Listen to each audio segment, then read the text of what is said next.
everybody, this is Laura, City Scrapper. Thank you so much for joining me on my channel. Today I have a layout that I made using the July My Creative Scrapbook limited edition kit. I have a number of layouts that I made with past kits that I haven't gotten the videos completed for, so that's something that I'm concentrating on, and that's why this layout was created with a kit all the way back in July. The July kit featured a gorgeous collection from 49 and Market called the Spectrum Sherbet collection.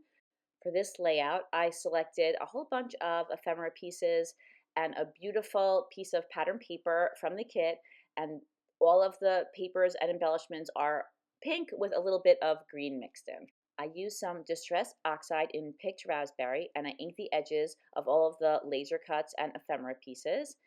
I had a photo in mind that I wanted to use for this layout, but I couldn't find it as I was creating the layout, so I decided I would just make it for a 4x6-inch photo. I used a piece of green cardstock from my stash and some pink paper that was packaging from one of the elements that we got in the kit. I attached that pink paper to the green cardstock, and then I used my T-square just to make sure that I had it straight on the page. Now I'm adding some of the elements to the page. I have these two beautiful pink tags that I placed on top of the photo. There's that, I think it's called a Viewmaster disc. I always struggle with what to call those discs. I love them, and 49 and Market uses them a lot, but that's going to be the basis for a cluster I'm going to have in the upper right-hand corner. Right under the photo mat, or I guess I have it at the bottom of the photo mat, there's a really pretty cluster of some pink flowers and some leaves as well. I thought that that was super pretty. I have a die cut flower. It kind of matches in with the flowers that are printed on the pattern paper, but that's on the right hand side of the layout. And then I began layering together some other elements to go on top of that disc in the upper right hand corner. I have two banners. One says lovely, and then I added a few more flower embellishments to that cluster. The floral embellishment on top of the disc is actually the same as the embellishment that's under the photo, but it's a little bit smaller, and I turned it the opposite way. I added a ticket at the top near the tags, and then I have a whole bunch of sentiments in the lower right hand corner. One says, "Oh my heart," one says, "You have my heart," and the other one says, "Super sweet." I also added what's going to be my title, which is All Good Things. Right now I'm taking each of those sentiments and I'm attaching them down to some thick white cardstock. This just helps make them a little bit more sturdy. Since I'm going to be popping them up on some foam, I like those elements to be a little bit stronger. I feel that anything that's popped up on foam should have a decent amount of weight to it. That way they won't get crushed when they're put in the page protectors. And you can see that I'm doing the exact same thing to the title because I plan on popping that up on some foam as well. And then I take each one of those sentiments, I cut out some foam to go behind it, and then I use some ATG adhesive to attach it down to the layout. And then later on, I use some gel glue to attach them down permanently. I just don't want to have them attached down before I'm 100% sure exactly where I want them. I popped up the photo mat on some foam, so I'm placing some foam underneath the photo mat so that that embellishment with the flower on it will sit correctly on the page. Next, I add the title. I put that on some foam, and then I'm going to attach that down right on top of that really pretty flower. And it hurts a little to cover up such a pretty embellishment. I really love that pink center flower, but I like the way the whole cluster looked together, so I was okay with covering up the flower. Next, I begin working on the cluster in the upper right-hand corner. I had two layers of banners. One was a lighter pink, one was a darker pink, and the darker pink banner said lovely. So I put some foam behind that banner, and then I layered it on top of the lighter pink banner, and I offset it just a little bit so you would be able to see the lighter pink banner behind it. Then I attached the banners to the disc, and I attached the disc down to the upper right-hand corner, and then I layered the flower embellishment on top of it. Something that I neglected to mention was that I mounted the pattern paper that's in the background on some cardstock. I used a slightly lighter green and then a really dark green cardstock. I layered those on top of each other, and then I did the same thing with the photo mat so that the photo mat mirrored the matting of the entire page. I gave the flower on the upper right hand side cluster a little bit of dimension with some foam. And now I'm doing the same thing to the large pink flower that's going on the upper left-hand corner of the photos. I had a ticket that was mixed in with the tags that are on top of the photo. There's no photo right now, but on top of the photo mat. And I decided to take it away because you really wouldn't see it. It would be covered up by the flowers. So I decided to take that off the layout. I was thinking that a tab would be really nice to add to the layout. I could stamp the date on it. I wasn't exactly sure where I wanted to put it, so I placed it near the tags, and then later on I'll move it around a little bit. I have another of these beautiful pink flower embellishments, so I decided that I would put that to the right of the tags. I love to add butterflies to my layouts, especially when there are a lot of florals. There were tons of butterflies in this July kit, so I picked out a number of pink butterflies, and then I used some distress ink in black soot, and I inked the edges of the butterflies. I chose black ink instead of the pink picked raspberry ink that I used on the rest of the embellishments on the layout, because for a lot of them, the edges were black. So I knew you wouldn't be able to see the pink, and I did want to add a little bit of ink to the edges, so I thought that black would make the most sense. I added some foam to each of the wings on each of the butterflies, and then I put some adhesive not only on the foam but also on the center of the butterfly, and then when you press that on the center, the wings will pop up just a little bit and give the butterflies a little bit of dimension and make them look a little bit more realistic. Now I have taken out these gorgeous pink dimensional flowers that we received in the kit, and I love the way these flowers are all different sizes, and I love the way there are some very tiny ones. I always find those so much fun to work with, and I find that clusters and layouts come together so easily when there's a variety of sizes. There are always lots of these flowers to work with in the limited edition kit. That was one of the first things that I fell in love with when I started ordering the kit. I'm adding the flowers in a number of different areas, and mainly the same areas that I had the die cut flowers in. I added a number of small flowers to the cluster on the upper right hand corner.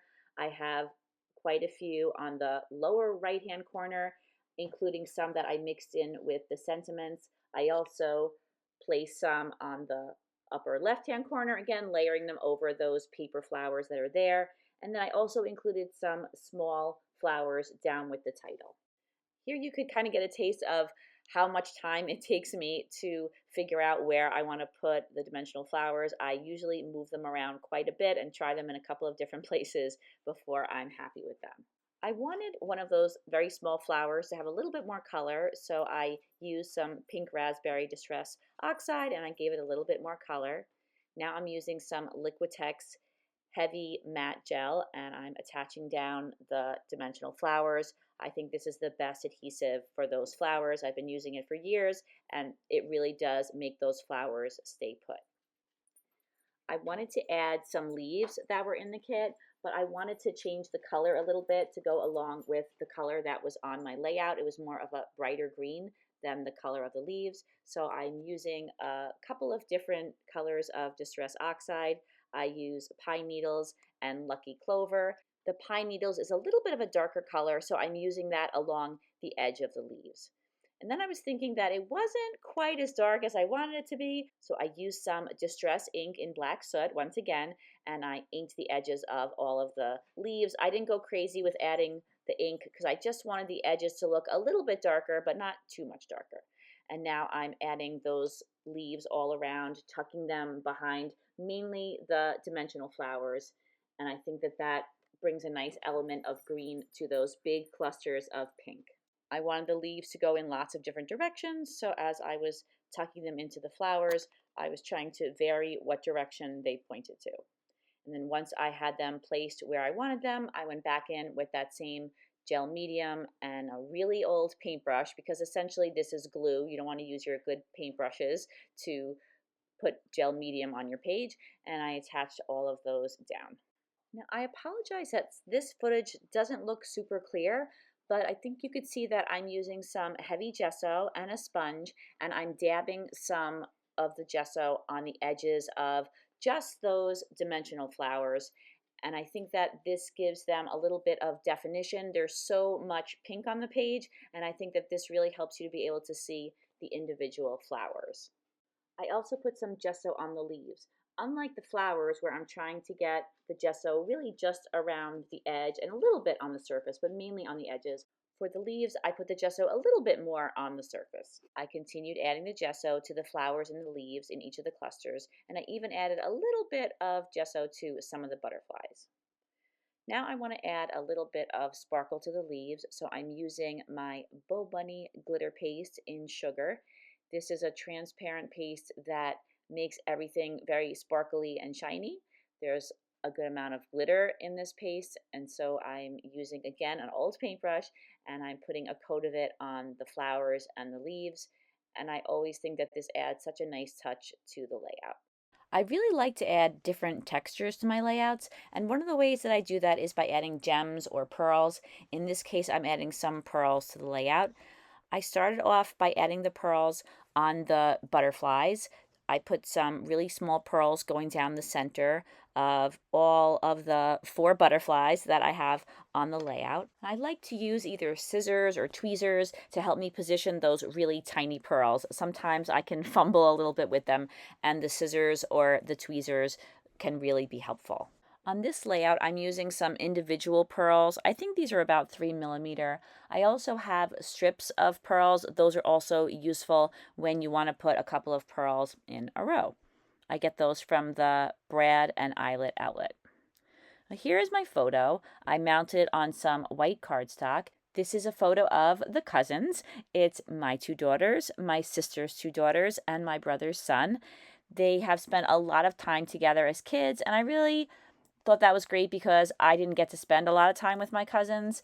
We get together almost every Saturday night, not as much as we used to because everybody's older and off doing their own thing, but that tradition continued for many years. And in this picture, we are celebrating my nephew's graduation from high school. I wanted to add some photo corners, so I used my EK Success Scalloped Photo Corner punch, one of my favorite punches, and I used some papers that were all different shades of pink, which I thought went well with the rest of the layout since I have so many shades of pink on this layout. I punched the corners out. I inked them with the Distress Oxide in Picked Raspberry. I attached them down with some ATG adhesive, and now I'm using some pearls and I'm embellishing them.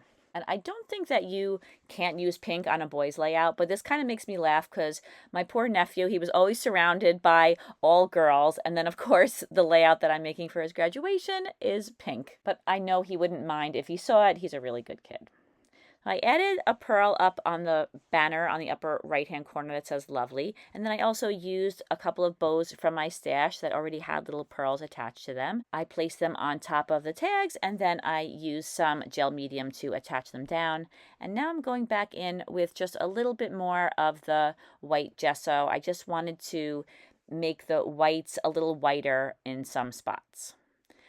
I picked out a different tab. This one is a little bit brighter pink, and then I used a date stamp. I stamped the date on the tab, and then I placed it right above the photo on the left-hand side. I added a couple more leaves on the right-hand side of the photo, and this layout is complete, and here are some close-ups. Thank you so much for watching this video. I really hope that you enjoyed watching it. If you're watching, I hope you're enjoying all of the videos in which I'm catching up on some past layouts. There's more on the way.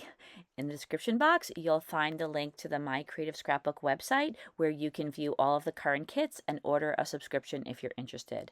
I hope you have a fantastic day, and I hope to see you soon. Take care, everybody. Bye-bye.